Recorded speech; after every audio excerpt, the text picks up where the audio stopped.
今天我要讲一样东西，它就在你身上最简单、最直观，但这里面藏着的秘密，很多人活了一辈子都不知道。来，诸位，现在把你们的手伸出来，手指并拢，我们要看哪里？就看你那根无名指。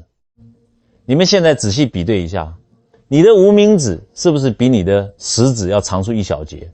如果你的答案是，尼斯，真的耶，我的无名指确实比食指长，那我现在要恭喜你，同时我也要狠狠地同情你。这听起来很矛盾，对不对？其实一点都不矛盾，这就是阴阳。今天我讲的内容你一定要记在心里，这会让你后半辈子受用无穷。恭喜你，是因为你身上带着一种别人求都求不来的贵气。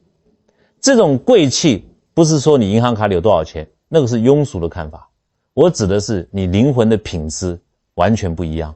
而在同情你什么？是因为我一看这种手相，我就知道拥有这双手的人，你这前半辈子过得心里苦啊。你在这个红尘俗世里跌跌撞撞，受了不少委屈，甚至很多时候有苦说不出，都是眼泪往肚子里吞。为什么我敢下这个断言？你可能要问，尼斯，这手指长短也就是个骨头长短，还能把人看哭了，还能看出我心里的苦。诸位，这你们就不了解我们中医的精髓了，也不懂我们老祖宗留下的相法。在中医的经络学说里，这5根手指头每一根都不是随便长的，它们每一根都连着你的五脏六腑，连着你身体里那股气的走向，也就连着你的性格和命运。我们先来讲讲这个食指。食指是什么？大家都晓得，我们要指责别人的时候，要骂人的时候，甚至要指挥别人的时候，下意识生出来的就是食指。在相法里，食指就代表了人的欲望，代表了权力，代表了支配欲，代表了我要赢。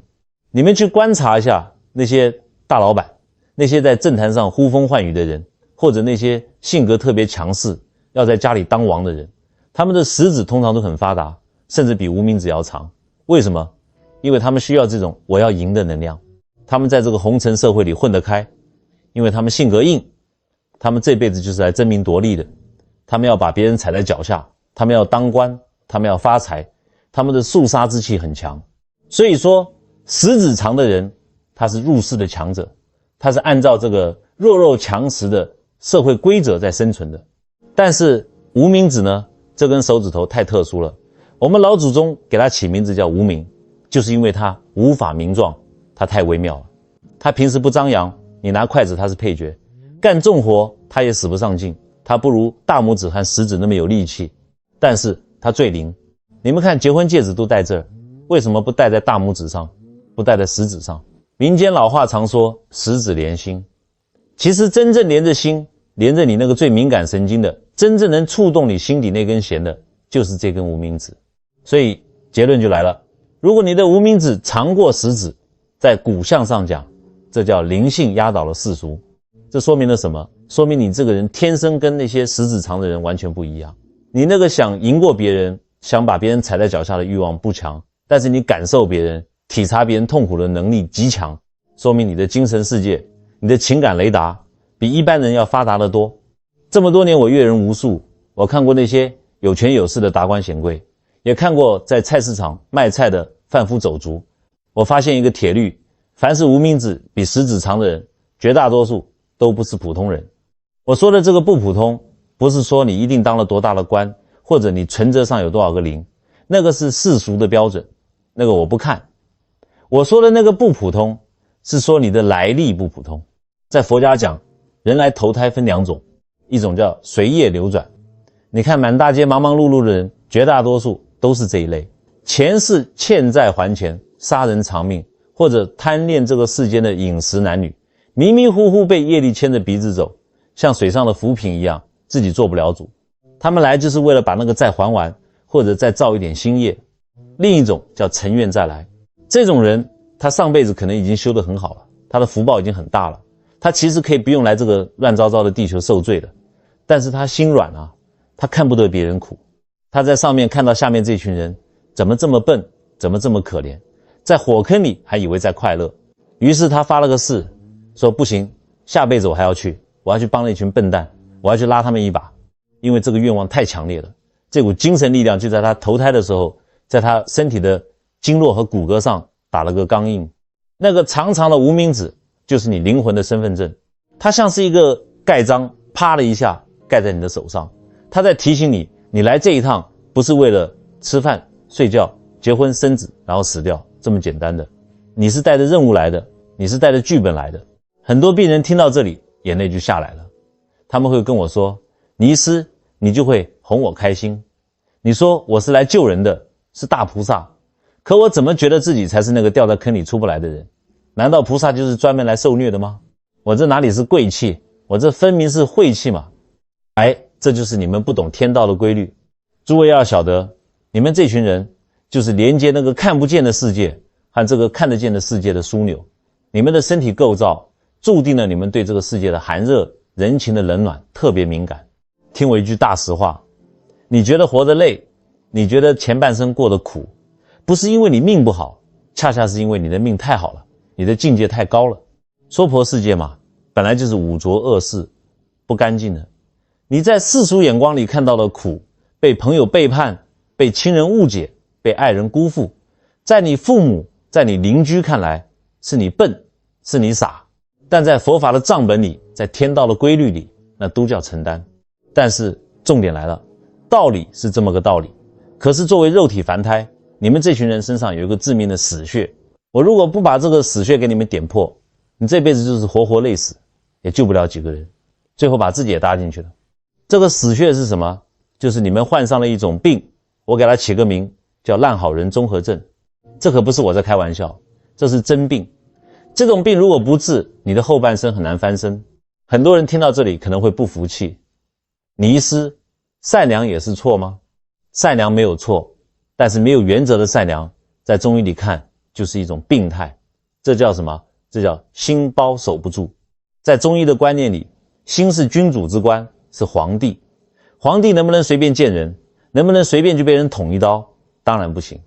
所以皇帝外面有一层城墙，有一群御林军，那个东西就叫心包，它可以保护心脏不受外邪的侵袭。但是因为你们的无名指长，导致你们的心包对外界的防备能力特别弱。说白了，你们的心门是随时敞开的。你们这些人啊，心太软了，因为你是带着爱来的，你那个灵魂深处就是给予，所以你对这个世界的残酷完全没有免疫力。我看过太多这样的例子了，比如在街上路边看到个乞丐，穿得破破烂烂在讨钱，别人都冷漠地走过去了，你不行，你的腿像是灌了铅一样迈不动，你心里难受，觉得万一他是真的呢？万一他真的没饭吃呢？你非得掏2张钞票给他，你这心里才踏实。你这不是在帮他，你是在买你自己的心安。再比如看个电影，看个电视剧，主角还没哭呢，你先稀里哗啦哭一通，旁边的人会觉得莫名其妙，那是演戏耶，是假的，你哭什么？你不理他，你觉得你自己就在那个戏里面，这些都还是小事，最要命的是在感情和人际关系上。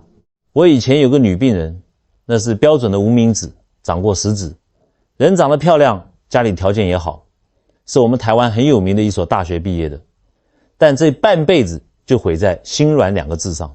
她老公是个赌鬼，还在外面胡搞瞎搞，每次那男的输了钱，或者在外面惹了事，一回来就痛哭流涕，下跪发誓，还要在那边演苦肉计，求他的原谅。而他呢，只要看到那男的掉眼泪，听到那男的说一句老婆我错了，我小时候家里穷没人管，他那个心一下子就软了，心包的大门瞬间洞开，他会觉得哎呀，他也是没办法，他也是个可怜人，于是帮他还赌债，帮他擦屁股，结果怎么样？那男的变本加厉，觉得你反正好欺负，最后把家里败光了，还在外面生了私生子，反过头来骂他是个上门星，说他不懂情趣。他哭着来找我，倪医师，为什么好人没好报？我当时就狠狠骂了他一顿，我说你这不叫慈悲，你这叫慈悲生祸害，你这叫助纣为虐。诸位要晓得，佛法里讲慈悲后面一定还有2个字叫智慧，没有智慧的慈悲那是烂慈悲，那是妇人之仁。你们去庙里看过没有？进3门第一殿是弥勒佛，笑口常开，那是慈悲。但是你往后看，大雄宝殿旁边的18罗汉，还有那个韦陀护法，那是各个手持兵器，怒目圆睁的。所谓金刚怒目，所以降伏四魔，菩萨低眉，所以慈悲六道。你们这些人大多只有低眉的一面，少了一点怒目的威严。你们要晓得，慈悲和软弱往往只有一线之隔。你那个心软，如果用错了地方，就是害人害己。比如人家赌博，你还借钱给他，你以为是帮他，你是在推他下地狱。比如人家家暴，你还一味忍让，你这不是贤惠，你这是纵容罪恶。所以拥有这种手相的你们，今生最大的课题不是学会怎么去爱人，爱人是你的本能，你不用学得会。你们要学的是学会拒绝，是长出牙齿的善良。你得明白一个道理，那些因为你拒绝一次就离开你的人，本来就不是你的正缘，那是垃圾，走就走了，那是给你的人生排毒。你得把你的心门关上一半，留一半给值得的人，留一半给你自己。这是关于情的一关。我知道很难过，因为那是刻在你们骨子里的反应。但是除了这个，你们身上还有一种特异功能，这种功能有时候比感情还要折磨人，那就是你们的直觉。你们这些人是不是经常有这种感觉？有时候大白天好好的，突然心里咯噔一下，没来由的发慌，心跳加速，坐立难安，就像是有什么东西在抓你的心一样。结果没过2天，家里真的出事了，或者那个很久没联系的亲戚突然传来坏消息，又或者你到一个新地方，明明是第一次去，却觉得这棵树，这个拐角，我怎么好像来过，那个场景熟悉的让你寒毛直竖，我们叫既视感。再或者做梦特别准，梦见去世的长辈，或者梦见什么灾难，醒来后那个场景清晰的像高清电影一样，甚至梦里说的话后来都应验了。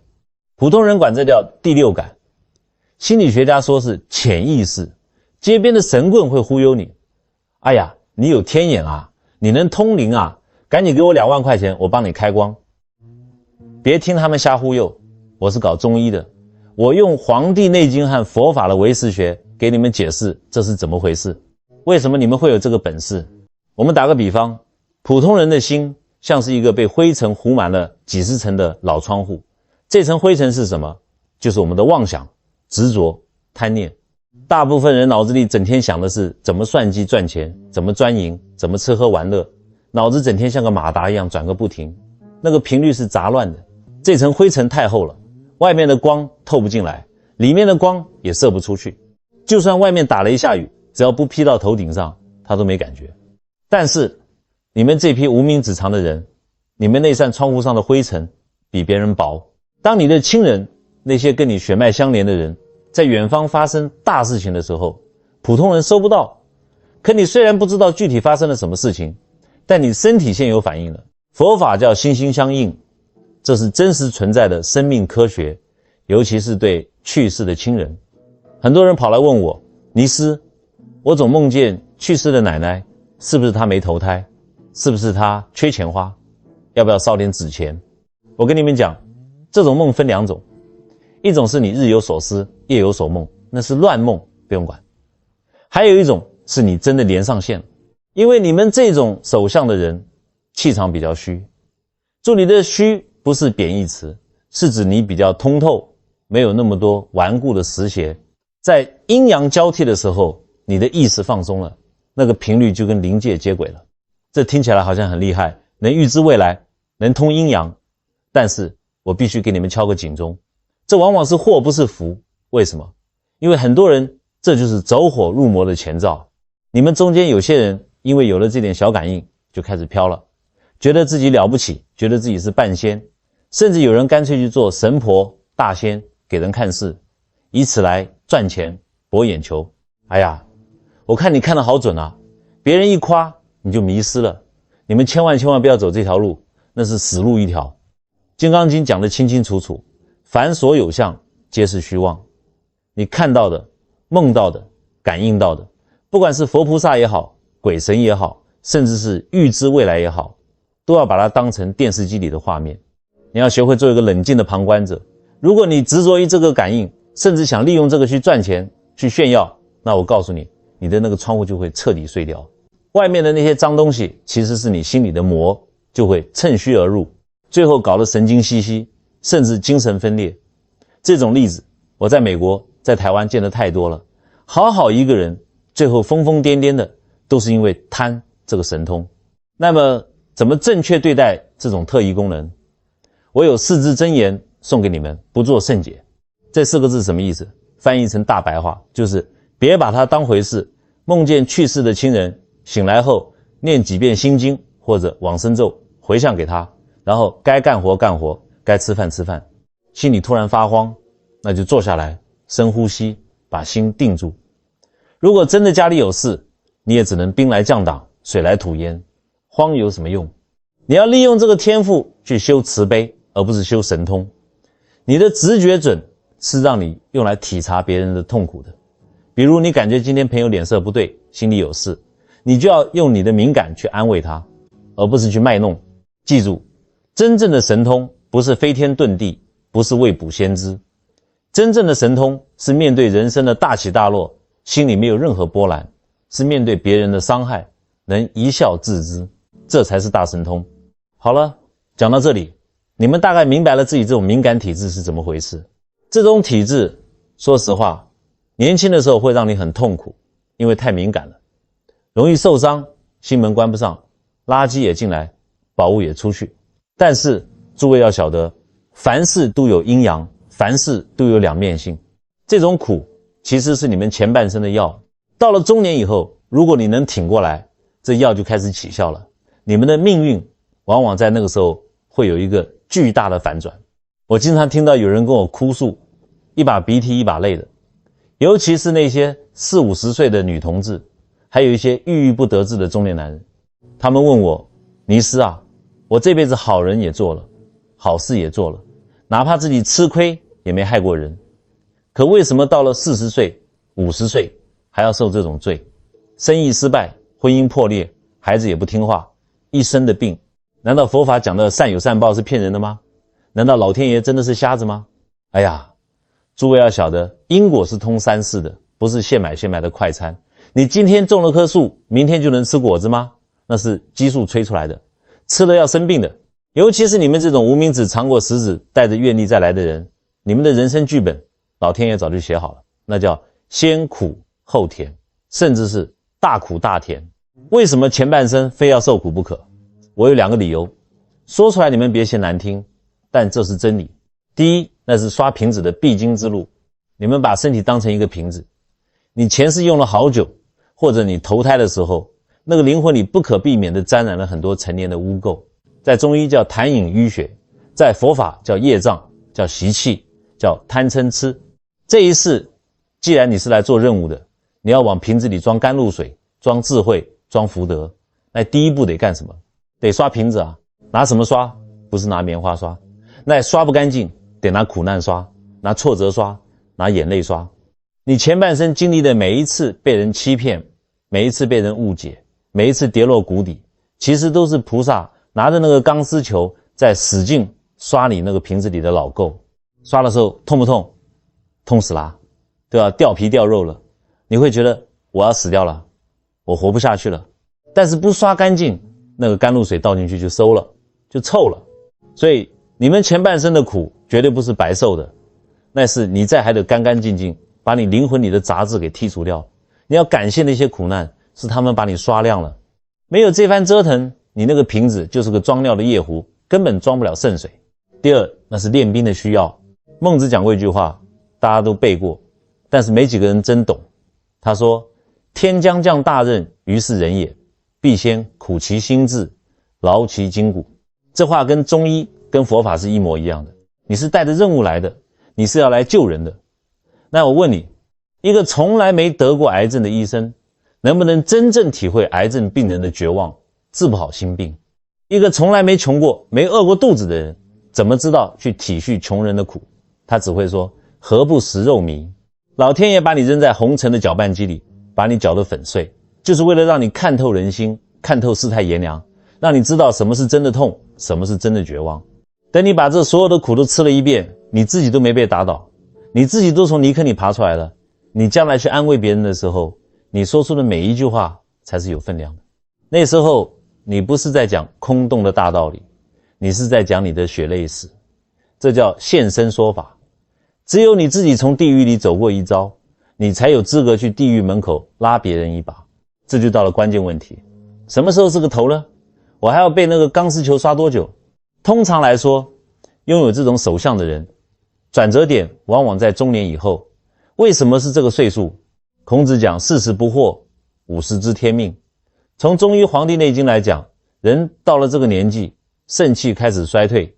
注意听，很多人以为肾气衰退是坏事，在生理上你的体能确实不如小伙子了，但是在心理和灵性上，你的那个躁动的火气退了，那是下面的虚火退了，真正的真火，也就是智慧之火才开始烧起来。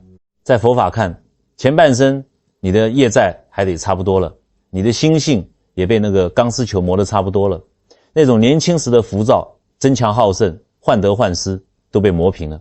你开始懂得了顺其自然，开始懂得了因上努力，果上随缘。这个时候神奇的事情就发生了，福报开始回流，你们会发现好像突然之间路走通了，曾经看不起你的人开始敬重你，因为你身上有那种沉稳的气质，那种历经沧桑后的淡定。曾经离散的钱财开始通过各种意想不到的方式回来，也许不是暴富，但绝对让你衣食无忧，而且这些钱来得干干净净。最重要的是，你的家庭开始和睦，子孙开始孝顺，因为你的磁场变了，变得祥和了，家里的风水也就跟着变好了。你的身体虽然老了，皱纹多了，但精气神反而比年轻时更足，眼睛里有光了，那是一种慈悲的光，谁看见都想亲近你。这叫什么？这叫晚福。年轻时候的福那是泡沫，风一吹就散，那是透支信用卡。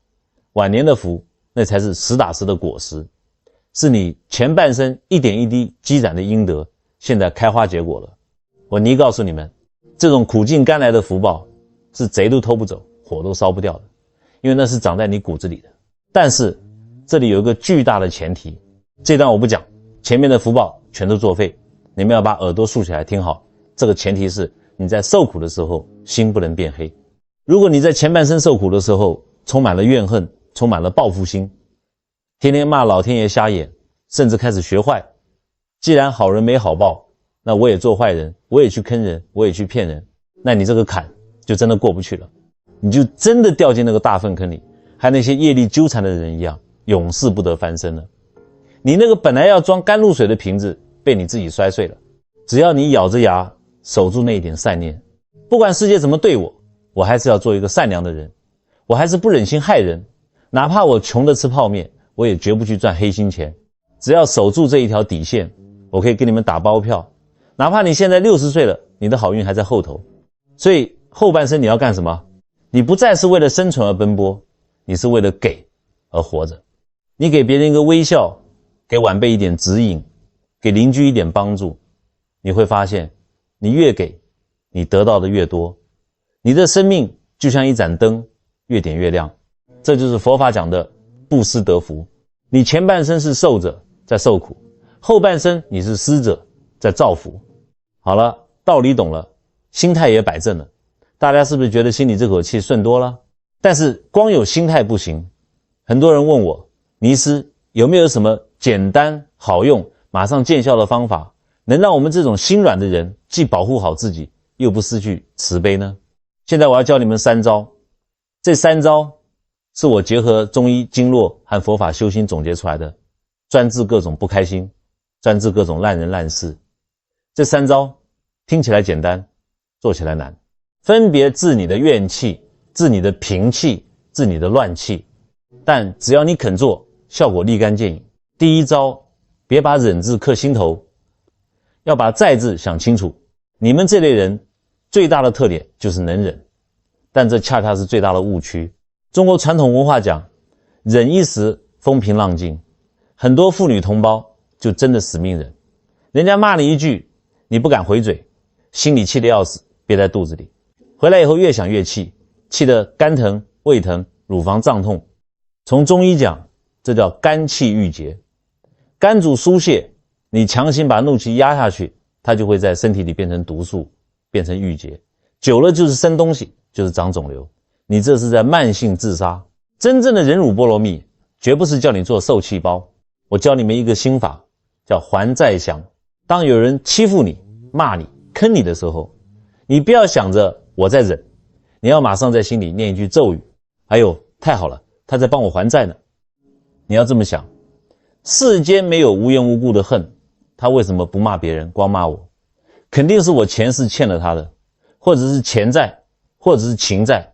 好，现在他骂我一顿，或者他骗了我一笔钱，哎呀，这笔债消了，这一页账单撕掉了，我不仅还了本金，因为我没回嘴，我还省了利息呢。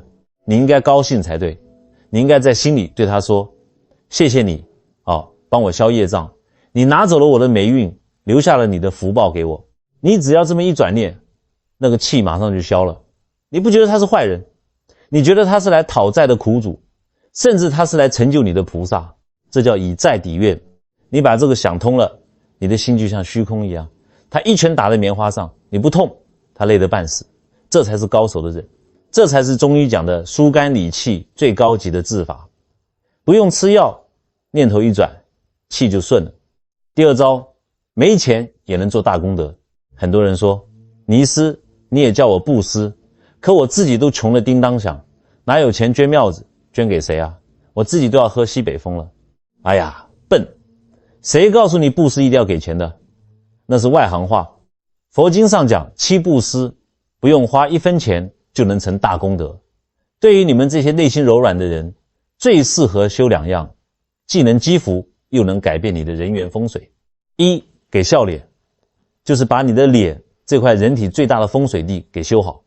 你们去照照镜子，很多人到了中年，那个嘴角是往下撇的，眉心中间有一道深深的悬针纹，这都是平时愁眉苦脸、算计太多或者怨气太重搞出来的。这种面相，一副苦瓜脸，财神爷看了都想绕绕走。你要修颜思，就是笑，见到家里人，不管他有没有惹你生气，先笑一笑。见到小区保安，点个头笑一笑。哪怕去菜市场买菜，对那个卖菜的阿姨也笑一笑。你这一笑，把你身上的阳气调动起来了，像春风一样，别人看了心里舒服，你就是在布施欢喜心，这个功德大得很。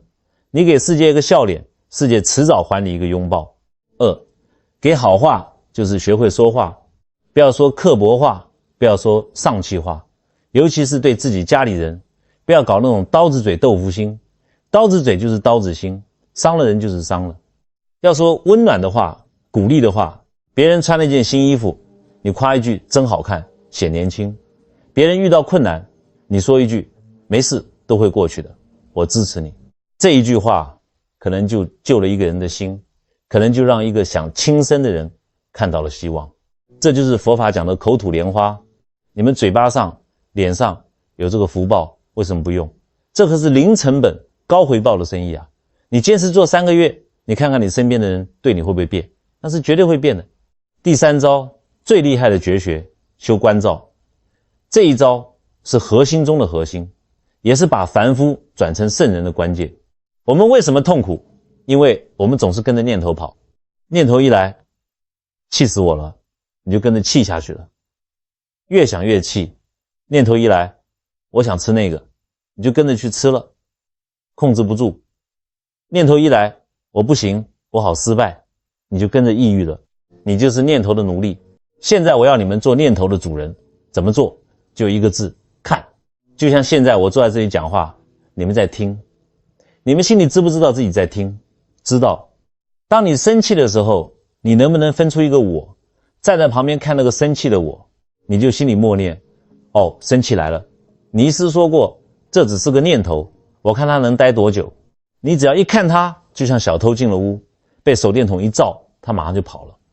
愤怒也是一样，欲望也是一样，悲伤也是一样。你只要觉察到他，我起嗔心了，就在你觉察的那一瞬间，那个火气就灭了一大半。这就叫不怕念起，就怕觉迟。但是我知道有些时候那个火气太大，或者那个心慌太严重，你根本静不下心来看怎么办。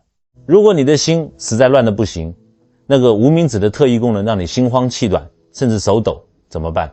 来，上手，我们用物理手段强制关掉。抬起你的手，找到你的无名指，在无名指的指甲根部，靠小指的那一侧有一个穴位叫关冲穴，这可不是普通的穴位，这是三焦经的井穴，井就是源头，三焦经的气就是从这里发出来的。当你心烦意乱，直觉太敏锐，导致焦虑的时候，用你的大拇指指甲狠狠地掐住这个关冲穴，要用力，要掐到痛，一边掐一边深呼吸。为什么要掐这里？因为三焦主火主气，掐井穴就是为了泻火，就是为了把那个乱窜的气给泻掉，狠狠掐几下，痛一下，你的神就回来了，那个乱七八糟的感应就断了。这三招，遇到坏事想还债，保护你的肝；遇到身边人用笑脸积累你的福；遇到烦恼掐关冲穴定住你的神。虽然听起来简单，但我告诉你们，这可是成佛的通天大道。你们这些有愿力的人，底子好，悟性高，只要肯练，进步比谁都快。好了，方法也教了，道理也讲透了。现在我们这堂课讲到这里，也快接近尾声了。最后，我要把今天的核心精神浓缩成几颗钉子，狠狠地钉在你们的脑子里。哪怕你前面讲的你都走神了，没仔细听，这一段你一定要刻在心板上。第一，永远不要怀疑你的身份。